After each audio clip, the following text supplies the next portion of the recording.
नमस्कार दोस्तों, एपीजीएस में आपका स्वागत है। दोस्तों, अगर वीडियो अच्छा लगे तो लाइक और सब्सक्राइब जरूर करें। दोस्तों, आइए हम लोग एनसीईआरटी का हिस्ट्री का अध्याय 7 देखते हैं।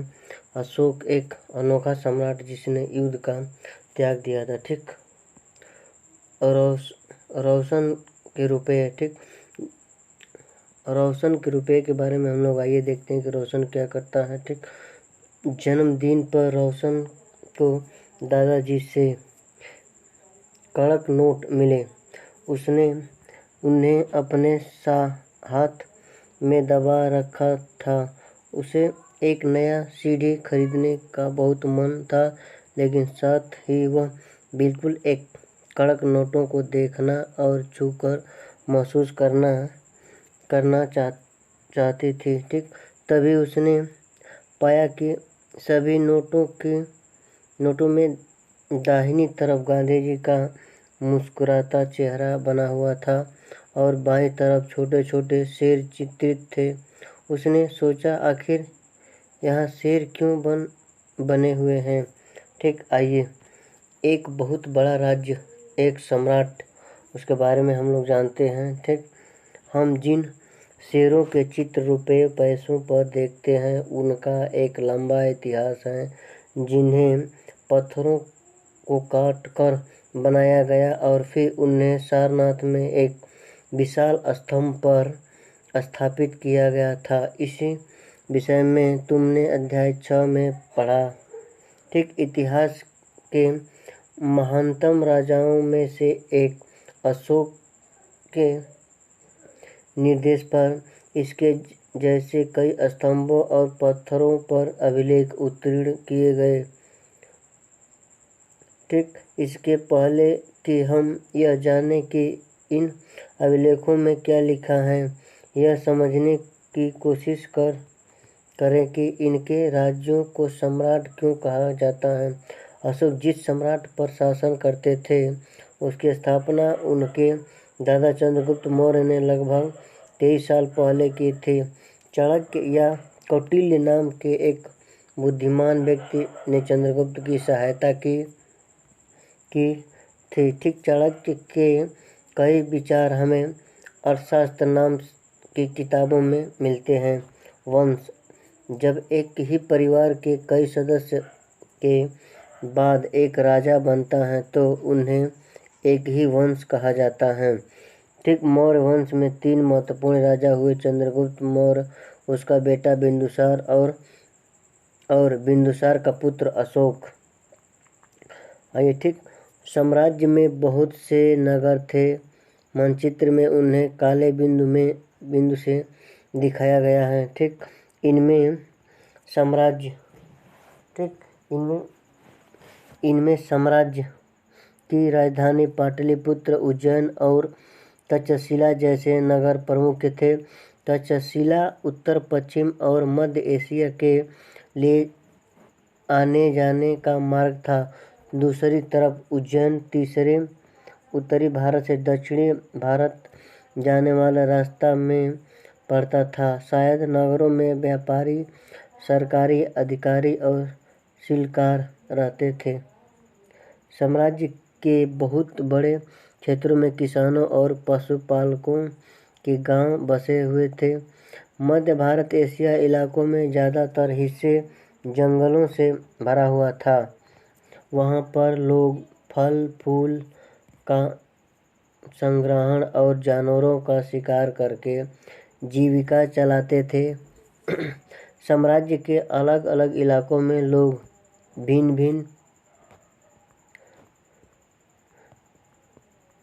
भिन्न भाषाएं बोलते थे। वे लोग शायद अलग अलग प्रकार का भोजन करते थे और यहाँ तक कि अलग अलग किस्म की पोशाक भी पहनते थे। राज्य साम्राज्य से कैसे भिन्न है, आइए इसके बारे में हम लोग देखते हैं कि राज्य साम्राज्य से कैसे भिन्न है। चूँकि साम्राज्य राज्यों से बड़े होते हैं और उनकी रक्षा के लिए बड़ी सेनाओं की ज़रूरत होती है, इसीलिए सम्राट को राजाओं की तुलना में ज़्यादा संसाधनों की ज़रूरत होती है। इसी कारण उन्हें बड़ी संख्या में कर इकट्ठा करने वाले अधिकारी की ज़रूरत होती है। साम्राज्य का शासन, ठीक। क्योंकि मौर्य साम्राज्य बहुत बड़ा था, इसीलिए अलग अलग हिस्सों पर अलग अलग ढंग से शासन किया जाता था। पाटलिपुत्र और उसके आसपास के इलाकों पर साम्राज्य का सीधा नियंत्रण था। इसका मतलब यह हुआ कि इस इलाके के गांवों और शहरों के किसानों, पशुपालकों, शिल्पकारों और व्यापारियों से कर इकट्ठा करने के लिए राजा अधिकारियों की नियुक्ति करता था, जो राजा के आदेशों का उल्लंघन करते थे। अधिकारी उनको सजा भी देते थे। उनमें से कई अधिकारी को वेतन भी दिया जाता था, ठीक। संदेशवाहक एक जगह से दूसरे जगह घूमते रहते थे और राजा के जासूस अधिकारी के कार्यकलाप पर नज़र रखते थे। इन सब के ऊपर सम्राट था, जो राज परिवार एक वरिष्ठ यात्री की सहायता से सब पर नियंत्रण रखता था। मौर्य साम्राज्य के भीतर कई छोटे क्षेत्र यह प्राप्त थे। इस पर तक्षशिला या उज्जैन जैसे प्रांतीय राजधानियों से शासन किया जाता था। कुछ हद तक पाटलिपुत्र से इन क्षेत्रों पर नियंत्रण रखा जाता था और अक्सर राजकुमारों को वहाँ का राज्यपाल, गवर्नर बनाकर भेजा जाता था। लेकिन ऐसा लगता है कि इन जगहों पर स्थानीय परंपराओं और नियमों को ही माना जाता है, ठीक। प्रादेशिक केंद्रों के बीच विस्तृत क्षेत्र थे। इनके इलाकों में मौर्य शासक सिर्फ मार्गों और नदियों पर नियंत्रण रखने की कोशिश करते थे, जो कि आवागमन के लिए महत्वपूर्ण थे। जहाँ से उन्हें जो भी संसाधन कर और भेंट के रूप में मिलते थे, उसे इकट्ठा किया जाता था। उदाहरण के लिए अर्थशास्त्र में यह लिखा है कि उत्तर पश्चिम कंबल के लिए दक्षिण भारत सोने और कीमती पत्थरों के लिए प्रसिद्ध था। संभव है कि संसाधन नजराने के रूप में इकट्ठे किए जाते थे, ठीक। नजराना क्या है? आइए नजराना के बारे में हम लोग देखते हैं कि नजराना किसे कहते हैं। जहाँ कर नियमित ढंग से इकट्ठे किए जाते थे, वही नजराना अनियमित रूप से जब भी संभव हो इकट्ठा किया जाता था। ऐसे नजराने विविध पदार्थों के रूप में प्रायः ऐसे लोगों के लिए जाते थे जो अच्छे से इसे देते थे, ठीक। आइए हम लोग राजधानी में सम्राट के बारे में पढ़ते हैं, ठीक। मेगास्थनी चंद्रगुप्त के दरबार में पश्चिम एशिया के यूनानी राजा सेल्यूकस निकेटर का राजदूत था। मेगास्थनीज ने जो कुछ देखा उसका विवरण दिया। यहाँ हम इसके विवरण का एक अंश दे रहे हैं। सम्राट का जनता के सामने आने के अवसरों पर शोभा यात्रा के रूप में जश्न मनाया जाता है। इन्हें एक सोने की पालकी में ले जाया जाता था। उनके अंगरक्षक सोने और चांदी से अलंकृत हाथियों पर सवार रहते हैं। कुछ अंगरक्षक पेड़ों को लेकर चलते हैं। इन पेड़ों पर प्रतिशत तोतों का एक झुंड रहता है, जो सम्राट के सिर के चारों तरफ चक्कर लगाता रहता है। राजा सामान्यतः हथियारबंद महिलाओं से घिरे होते हैं। वे हमेशा इस बात से डरे रहते हैं कि कहीं कोई उनकी हत्या करने की कोशिश न करे। इनके खाने के पहले खास नौकर उस खाने को चखते हैं। वे लगातार 2 रात एक ही कमरे में नहीं सोते थे। ठीक। और पाटलिपुत्र आधुनिक में पटना में है पाटलिपुत्र के बारे में। ठीक। यह एक विशाल खूबसूरत नगर है। यह एक विशाल प्राचीन से घिरा है जिसमें 570 बुर्ज और 64 द्वार हैं, जो 2 और 3 मंजिल वाले घर लकड़ी और कच्ची ईंटों से बने हैं। राजा का महल भी काठ से बना है, जिसे पत्थर की नक्काशी से अलंकृत किया गया है। यह चारों तरफ से उद्यानों और चिड़ियों के लिए बने बसेरों से घिरा है।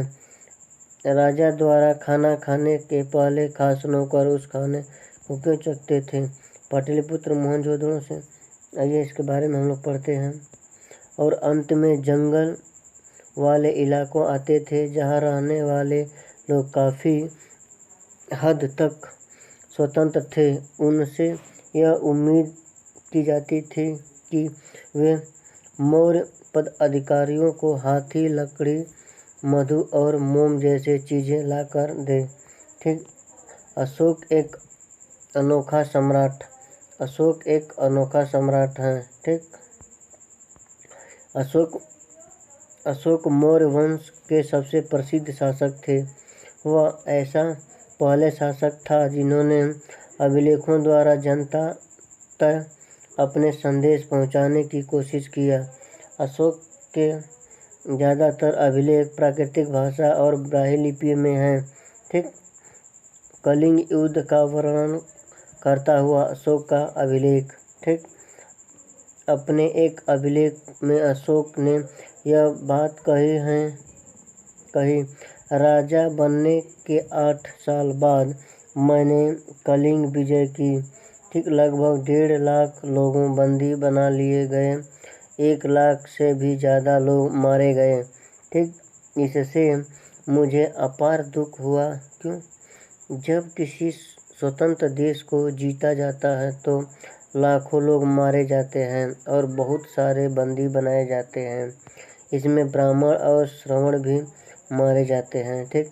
जो लोग अपने सगे संबंधी और मित्रों को बहुत प्यार करते हैं तथा दासों और मृतकों के प्रति दयावान होते हैं, वे भी युद्ध में या तो मारे जाते हैं या अपने प्रियजनों को खो देते हैं। इसीलिए मुझे पश्चाताप हो रहा है जब मैंने धम्म पालन करने एवं दूसरों को इसकी शिक्षा देने का निश्चय किया है। ठीक। मैं मानता हूँ कि धम्म के माध्यम से लोगों का दिल जीता बलपूर्वक विजय पाने से ज़्यादा अच्छा है। मैं यह अभिलेख भविष्य के लिए एक संदेश के रूप में इसीलिए उत्तीर्ण कर रहा हूँ कि मेरे बाद मेरे बेटे और पोते भी युद्ध के बारे में जाने। ठीक। इसके पहले उन्हें यह सोचना चाहिए कि धम्म को कैसे बढ़ाया जाए। ठीक। धम्म संस्कृति शब्द धर्म का प्राकृतिक रूप है। ठीक। आइए अशोक का कलिंग युद्ध के बारे में हम लोग पढ़ते हैं। अशोक के कलिंग युद्ध के बारे में हम लोग पढ़ते हैं। ठीक। कलिंग युद्ध तटवर्ती उड़ीसा का प्राचीन नाम है। ठीक। अशोक ने कलिंग को जीतने के लिए एक युद्ध लड़ा, लेकिन युद्ध जनित हिंसा और खून खराबा देखकर उन्हें युद्ध से वितृष्णा हो गई। इन्होंने निर्णय लिया कि वे भविष्य में कभी युद्ध नहीं करेंगे। ठीक। अशोक का धम्म क्या था? ठीक। अशोक के धम्म में किसी देवता की पूजा अथवा किसी कर्मकांड की आवश्यकता नहीं थी। उन्हें लगता था कि जैसे पिता अपने बच्चों को अच्छे व्यवहार की शिक्षा देते हैं, वैसे ही यह उनका कर्तव्य था कि अपने प्रजा को निर्देश दे। वे बुद्ध के उपदेशों से भी प्रेरित हुए थे। ठीक, ऐसी कई समस्याएं थी जिनके लिए उनमें संवेदना थी। उनके साम्राज्य में अलग अलग धर्मों को मानने वाले लोग थे और इससे कई बार टकराव पैदा हो जाता था। जानवरों की बलि चढ़ाई जाती थी। दासों और नौकरों के साथ क्रूर व्यवहार किया जाता था। इनके अलावा परिवार में वे पड़ोसियों के बीच भी झगड़े होते रहते थे। अशोक ने यह महसूस किया है कि इन समस्याओं का निदान उनका कर्तव्य है। इसीलिए इन्होंने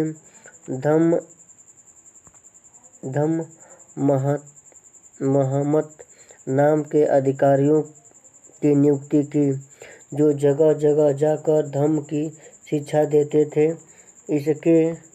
इसके अतिरिक्त अशोक ने अपने संदेश कई स्थानों पर शिलाओं और स्तंभों पर खुदवा दिए।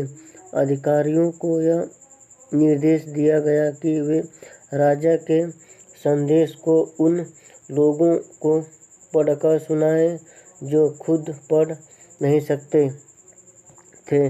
अशोक ने धम्म के विचारों को प्रोत्साहित करने के लिए सीरिया, मिस्र, ग्रीस तथा श्रीलंका में भी दूत भेजे थे। ठीक, इन्होंने सड़कें बनवाए, कुएं खुदवाए और विश्राम गृह बनवाए।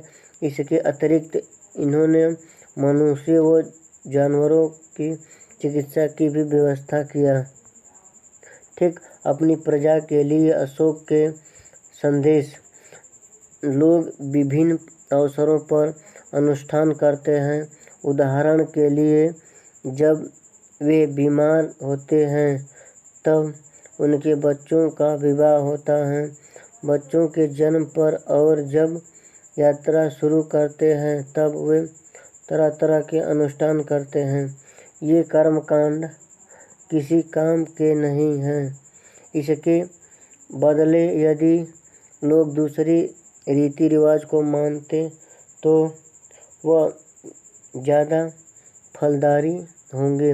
ये अन्य प्रकार के रीति रिवाज क्या हैं? ठीक, ये हैं अपने दासों और नौकरों के साथ अच्छा व्यवहार करना, बड़ों का आदर करना, सभी जीवों पर दया करना, ब्राह्मण तथा श्रमणों को दान देना, अपने धर्म की प्रशंसा या दूसरों के धर्म की निंदा करना, दोनों ही बातें गलत हैं।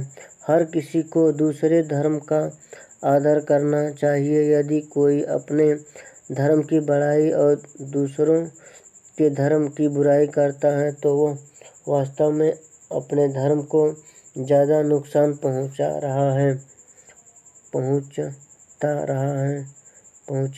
है।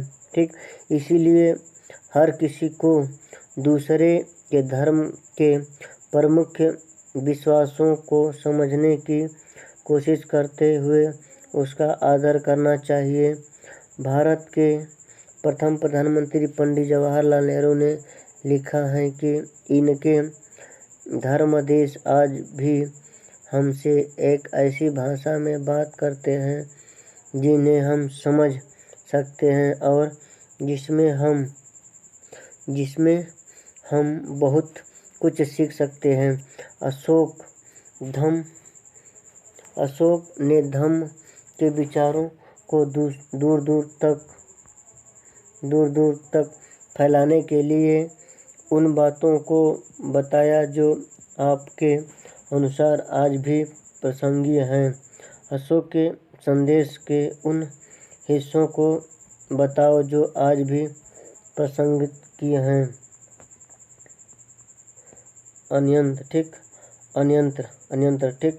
अन्यंत्र के बारे में आज हम लोग देखते हैं। अन्यंत्र क्या कहलाता है?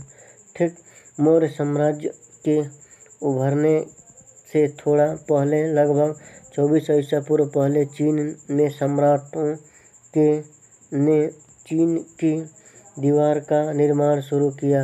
इसे बनाने का उद्देश्य उत्तरी सीमा में पशुपालन लोगों से रक्षा करना था। अगले 2000 वर्षों तक इस दीवार का निर्माण कार्य चलता रहा क्योंकि साम्राज्य की सीमाएं बदलती रही। यह दीवार लगभग 6400 किलोमीटर लंबी है तथा पत्थर और ईंट से बनी है। इसकी ऊपरी सतह सड़क जैसे चौड़ाई है। इस दीवार को बनाने के लिए हजारों लोगों को काम करना पड़ा और हर 100-200 मीटर की दूरी पर इस पर निगरानी के लिए बुर्ज बने हुए हैं। पड़ोसी देशों के प्रति अशोक का रवैया चीनी सम्राट के रवैये से कैसा भिन्न था। दोस्तों, अगर वीडियो अच्छा लगे तो लाइक और सब्सक्राइब ज़रूर करिए दोस्तों, और अपने दोस्तों के साथ इस वीडियो को शेयर करिए ताकि हमारा भी मनोबल ऊपर उठता जाए।